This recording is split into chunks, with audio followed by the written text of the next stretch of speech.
just lock it out, put the controller on top, and then you can just drive it as a usual compaction plate. But then, for example, that's why if you have something like this, you need something where you need to go down under. Yeah, then you have like this format. You can also do it with your phone, just like an app. Drive it like.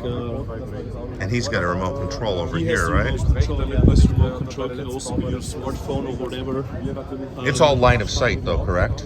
Excuse me? Line of sight, you have to be Yes. within sight of the machine. Yes, Okay. but it depends on the technology, how far you can go away from the machine.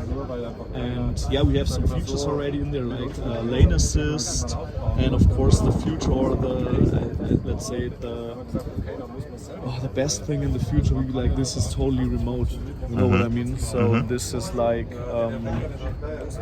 can compact the area like this just with AI.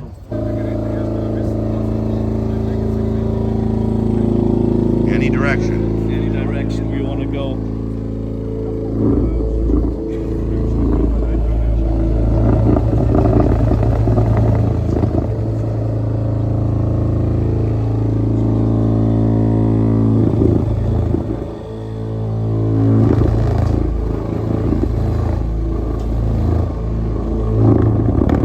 It's the dashboard. So it was communicating this in real time. Yes, it does.